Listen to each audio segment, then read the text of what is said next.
Ese es intolerante. Quattro.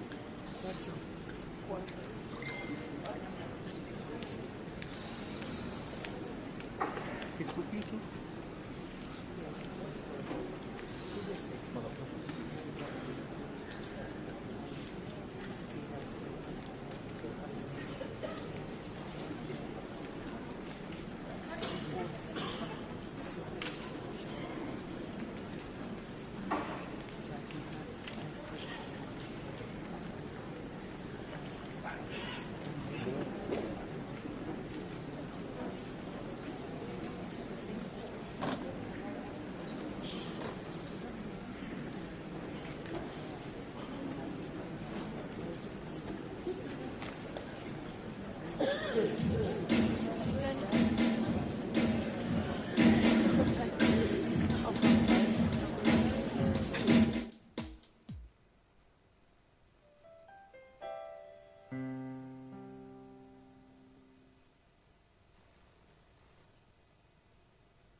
le paia o le konferenisi. O le toi sua vai le anta pena le Kolisi Faa-Faifeau. A wā se tautenga whalenganga. Whaatini whātau no ulo whamoe moe are sui o le konferenisi le nei tausanga. So I fua me Manuel.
tātou lava I lātou. I le taua whainga tau. Aua lātou manu malo ai. I asa tani o sao. Ua mali e toa. Ua malo le tau.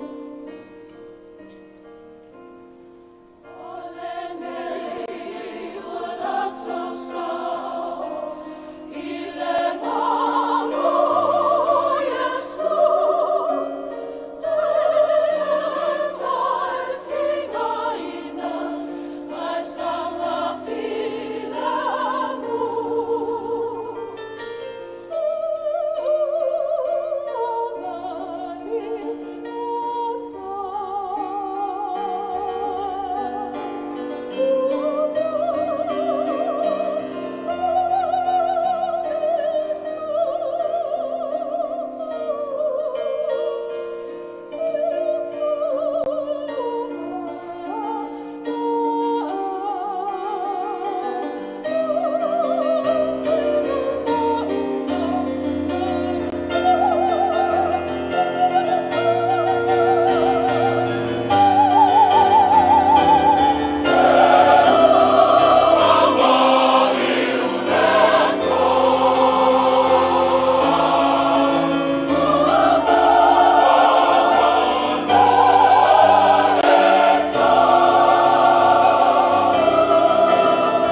tapua inga le suafa ma malu le atua le tamā, le alo ma le anganga pa ia. O le nei, ia o ofu o tau i le alofa muti vale, ma le anga le lei, ma le loto maulalo, ma le anga malu, ma le ono sai. Whaapei o e ua filifilia le atua, o e ua paia ma ua alofa ina. O maia, se o tātou tāpua i atu i le atua le nei tai au. Amen.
Anganga pa iai, o le anganga lava e anga tonu ai le soso atu o lau e kāle siel nei tai au.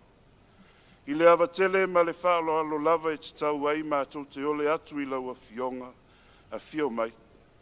A fio mai e le nei tai au.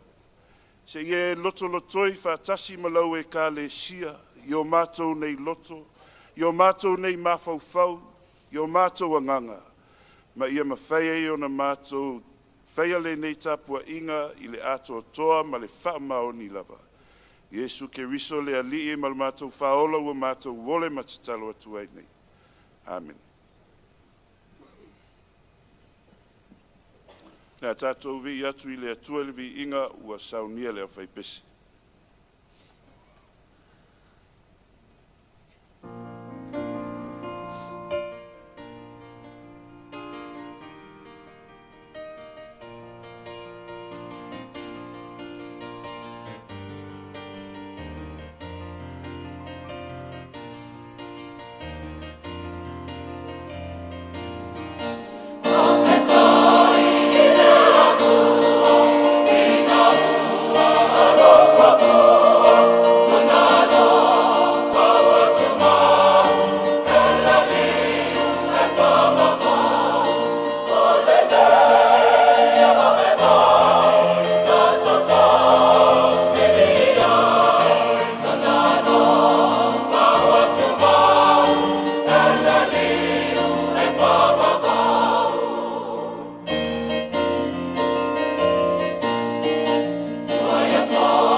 Tātou wifo ma whamaulalo I lumo le atua e ala le tātou te talo.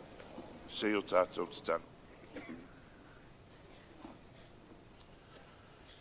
E pa ia, e mamalu, e sili ese lava oe le atua. A wao le atua oe o malo matunu. A o le atua o a inga manu. O le atua foi oe ua whaima o mato atua. E ifo matapua I atu wai lau e kālesia nei.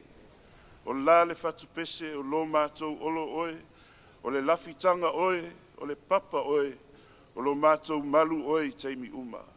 A wao le atua e alofa fua, ma le alofa muti vale ia I matou o lau whanau. Ua moli mau whatasi ei lau e kālesia I nei tai au, I loa lofa tau muli. Loa lofa e le uma mo I matou o lau whanau. O le nei tai au, ua matou au mai e langi se pese, ma fai se vi, e sula ina ai loa lofa malauanga leia te I matou le li e. A wā ua e tai, ua ifo fo I uta I faiva, ma ti ute sa fitai tunga I ailau e kālesia le nātou sanga fale kālesia. O le tangata foi malana sa ati ia I tonu a inga, o nuu ma lalafanga, whaftai tele le atua I loa lofa malauanga le. A mātou tū ma tepe I tua le mātou fo launga I le nātou sanga fale kālesia, e ma ofa o mātou loto le tuai. I le tele o maa fiti o le ala, o le maa patu, o le maa nila, o le maa whaasulu tangata, e ono le petia e le wha moe o lau whanau ma lau e kālesia. Ai whaftai tele le atua. A wasa e tū I le foe ma tautai a o fo lau e kālesia. O lea ua mātou iai le nei tai au I loa lofa ma lauanga le. Manuia lau e kālesia, I le ua tōfia e whai ma tai. Lau au whai ngā luenga ngā luloe o le kālesia I ona tangata lotu. Whaftai tele le tuai. Ua lama whai ufo I whalanga mai o lau e kālesia le nei tausanga e ala I lana konferenisi. Whaftai tele le tuai. Whaftai lo nganga. O lo lima taita ina ele kālesia I ana whonotanga. Lo nganga o lo whaasoa mai manatu o mawhauwhaunga ma langona le lei. E swalau pule ai lau e kālesia I ana whai unga whai. O lo nganga o lo au mai a foi ma le file mu, ma le mala ma lama I o mātou loto taitotas. A wale au I lumo lau e kālesia. Whaftai te. O au whamanuianga wa e se saa mai mo I mātou ma lau e kālesia nei, lea tuai, wai ea o I mātou wa e manatu mai e. O ai ea lea tali o tangata wa e asi mai e. Whaftai tele lea tuai. Whaftai lo ta mau a inga o lo sosia, ua whapeo na manuia ai o mātou a inga o nuu ma lalafanga, ai meisi o si o mātou e kālesia nei, ma si o mātou atu nuu o Samoa. Whaftai ngā luenga tau musu o lo nganga pa ia. O le mātou fisoso ani tele lei teime fisoa ina ai le ola ma le soifua o lo e kālesia ma ona tangata. Ai a ua fionga pa ia, ua whai masulu I o mātou vai ma malama I o mātou wala. Whaftai tele. Whaftai sili nei tai au. Yesu Keriso ma le taulanga tongi ola. Ua matala I whaitutoa o le whaoletanga mo I mātou nei ma le lalolangi atoa. O le mātou moli mau whaiwhatasi nei tai au. Se ua lava matotoe oe le atuai mo I mātou nei ma le lalolangi atoa. O mātou māsiasi le ifongo lau whanau nei tai au.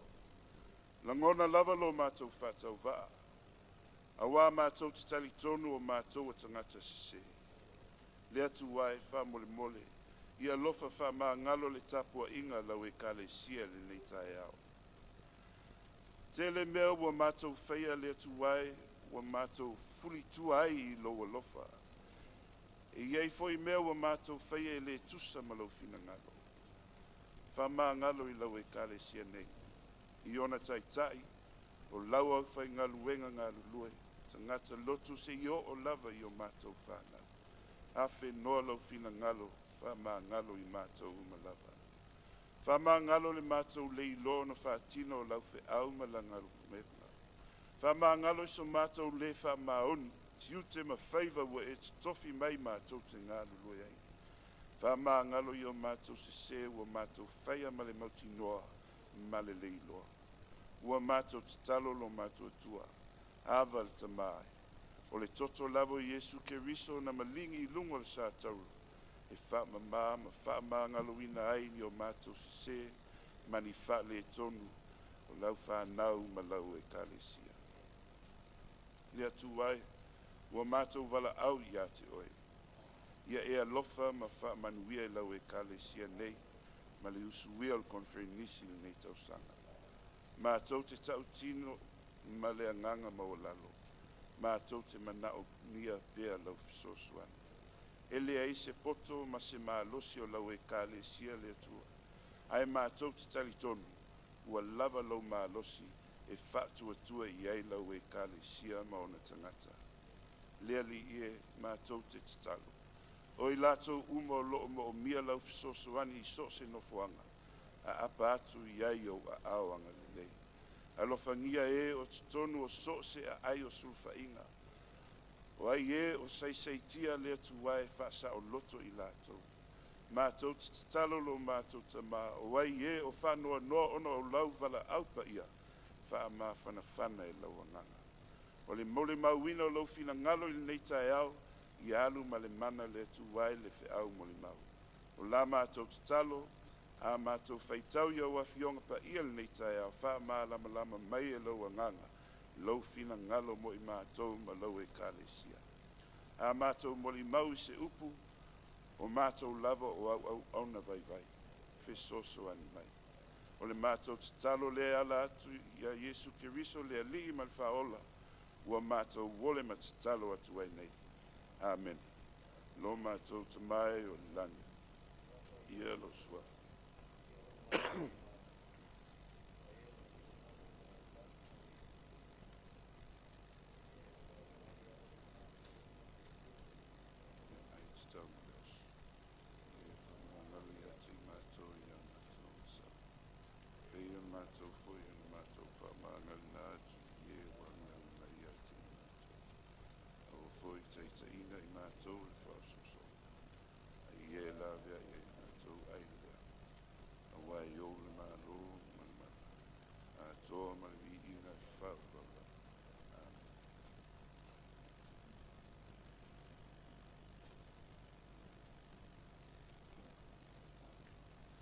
Le a o whaitauina nisi upu mai lana fionga pa ia. Mai le whengai ngā fau. Mua Timotel, lona mata upu mua. O le a o whaitau mai le whai upu e sifulu ma le lima. Se ia whaangata le whai upu e sifulu ma le fitu. Whafonga maia ia fionga pa ia le atua. O le upu moni le nei. E te tau lava o na matuata lia. Na maliu mai Keriso Iesu i le lalolangi. Na te whaola ina o e anga sala. Ua sili musa au nei ia i lātou. Ao le nei lava le mea na alofa ina ai au. Ina ia mua o na whaalia mai ia te au e Iesu Keriso le ono sai te le lava. Ia vea au ma whataitai o e a whatuatua ia te ia a muli. E maua e le ola e whawawau. O le nei, ia iai i le tupu o le vavau. O le o soifua pea lava. O le o vaaia. O le atua poto e tōtasi. Ia te ia le mamalu a atoa ma le vi inga e whawawau lava. Amene. Whamanuia mai e le atua. Whaitau wina o ana fionga pa ia, ma ia tūmau pēr ia te ia lona lava vi inga e o atu i le whawhau.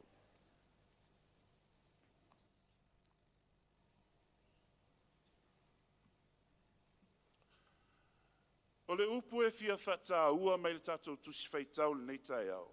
O le upu lea ono sai tele lava. Iesu Keriso e ono sai tele lava. O le upu whaperita ni o lo whaunga inga. O le utmost patience. Por le great patience. A whaamatala la I le upu e leni o lo whaonga, o le perfect patience. Patience, ono sai. E leo mawhai ona maua le upu whaperitania, patience, le matango fie, a o le oa fo ima le lo loto, o le wingo le upu Samoa, ono sai. A o tau mawhai la e whaamatala tala, le wingo le upu ono sai, I so uma lama lama. E vave aona avela o mawhau I le tangata e anga whatamali, po o anga whatamali.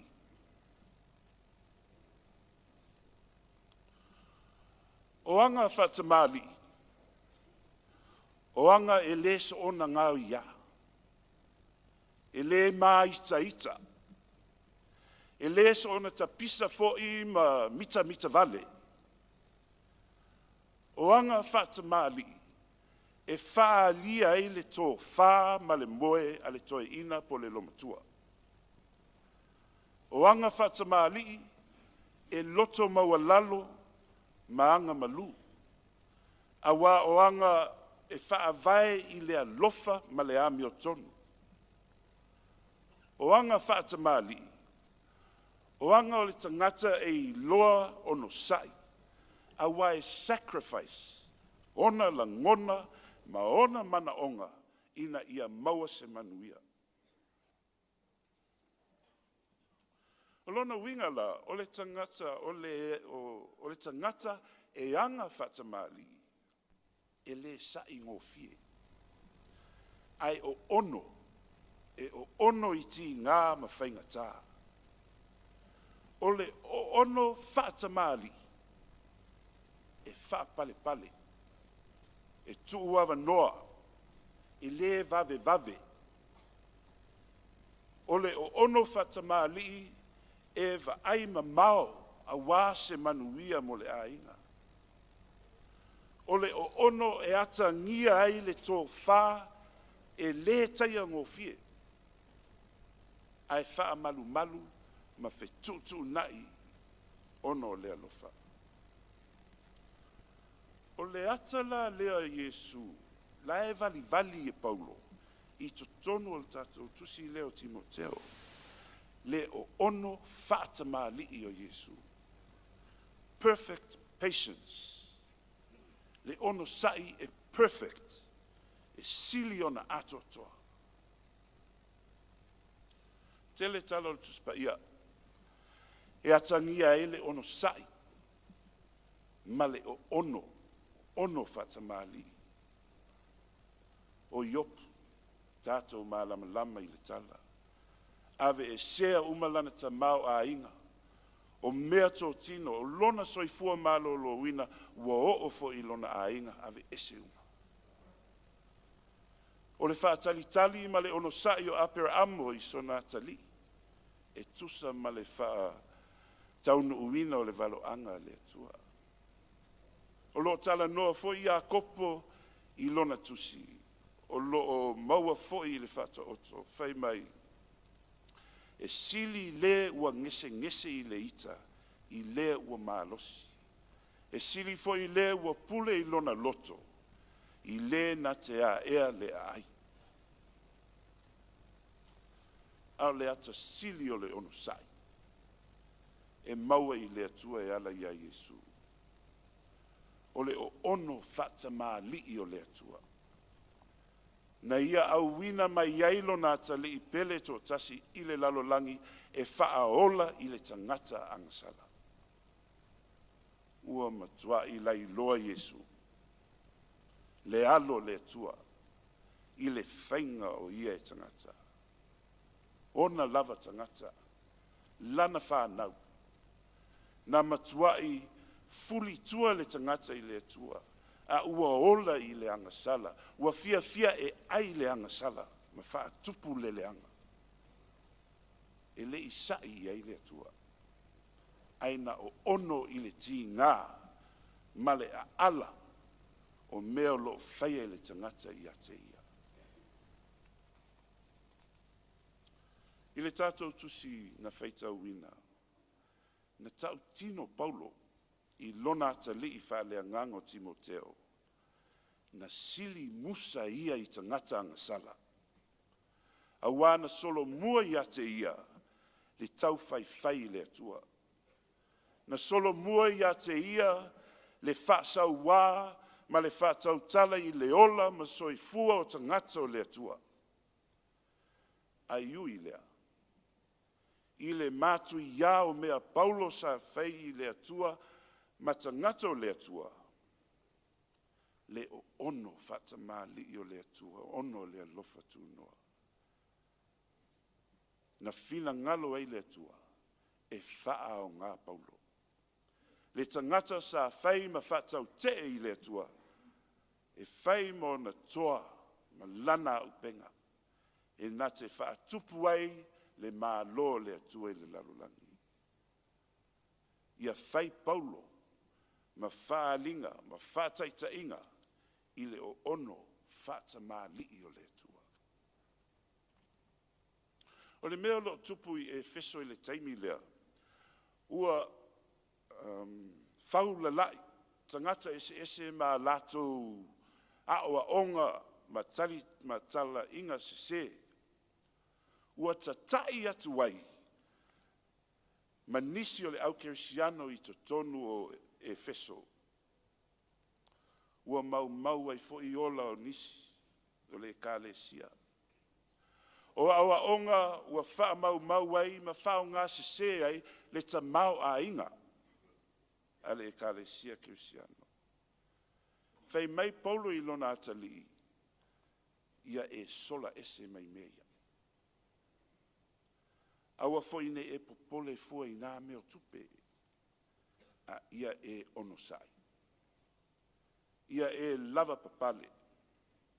Awa le vave lo wita ma e wha masino atu I tangata ia. Ma whaia se me wha tupu tele ai le vevesi. A ia e onosai. Awa o le tangata tonu lea. Na fio mai ei Yesu I le lalolangi e whaola. O le tangata ua lei loa I le angasala. E pei ona I ai Paulo. Fei mai le apostolo Paulo I le kālesia I Tesalonia. Le au soe ia outou apo I atu. I e a mio whaatala noa. Ia whaamawhanawhana I e loto iti. Ia whesosuani I e o vai. Ia outou ono sai I tangata umalava. Ono sai maleanga malu. O le loto mau lalo po le anga malu o lo fina ngalo I ei le atua. O le tuu ese lea o lo fina ngalo ma lo loto. A ia tuu wina atu a toa lo ola. Ma lo tangata e pule I ei le atua. When we submit ourselves completely to God, e fate le, ma faa tupu e le atua lo loto. Ina ia e maua le ono sai. E le mawhai le tangata o na maua le ono sai a le atua. A ua nao le mana o le angango le atua. I le loto o le tangata ua submit a toa. Lona ola I le atua. E mawhai ai le tangata o na ono sai ma o ono whatamali. O Paulo. O le example lea le atua mo Timoteo ma le au kerisiano I Efeso. I le ono sai ma le anga malua le atua. Fai mai fo isione wesi le. Be the mirror of God. Ia fai oe maau ma fa ata o le atua.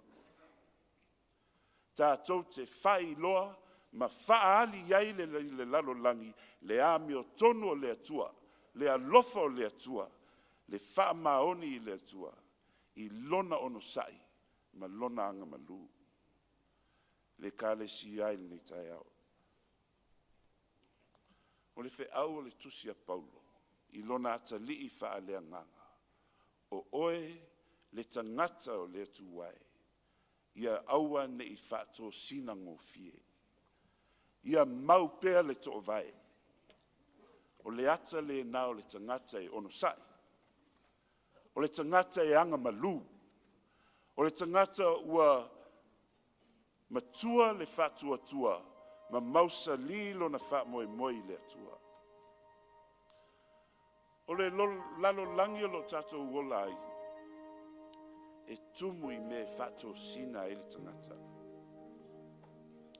Fato sina e a tato whanau, ma te tai ese i me leanga. O me fato sina e le ta maa ma le tina, i le tau singa o le ainga. O me fato sina e le ka le sia, i ona tai tai, lana au fai ngā luenga o le tangata lotu, i a tato i lono sai.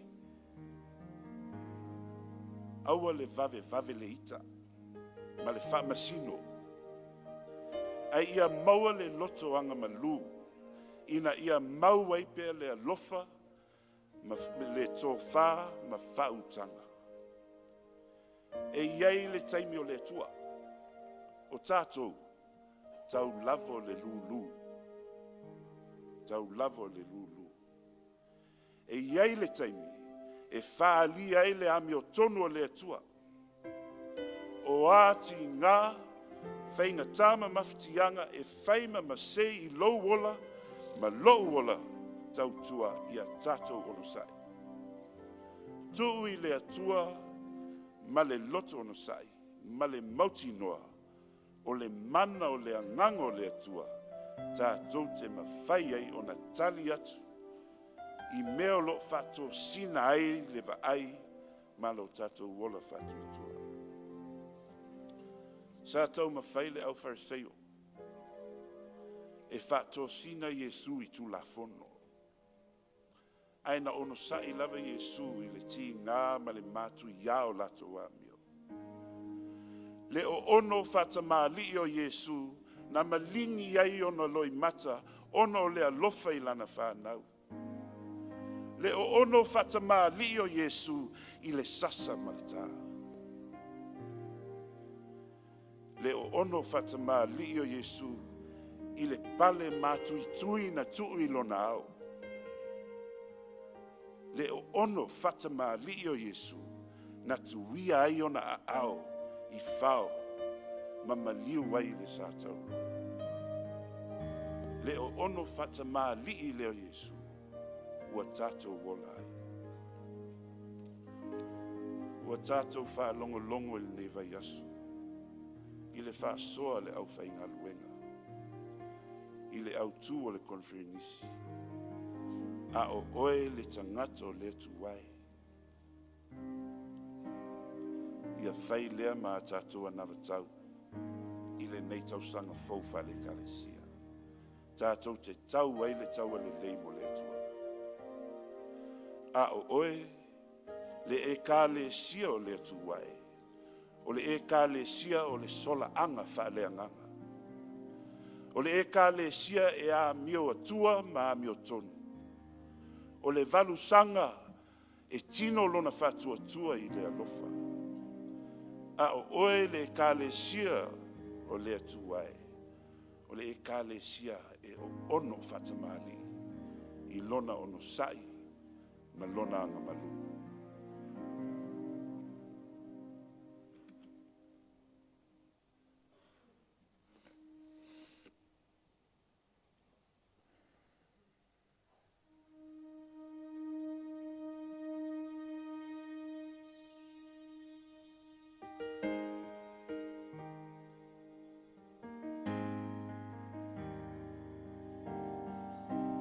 Mafatio e i whainga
whanatanga o konwhenisi o lo tutai nei tausanga. Ono Yesu. Amen. O le a whai u tātou sauninga nei tai au. Lona vi inga iwa sfulu ma le lua. Le auso pe le wa whawaiwai. Le tū lava lea tau te leo lai. Wha malo si lava ma fina finau. Ia ono sa ia ma ia tutu mau. Iwa sfulu ma le lua le vi inga o le tua.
Tu mau maia i o mātou lunga o malawa le alofa tu no oe le atua le tama.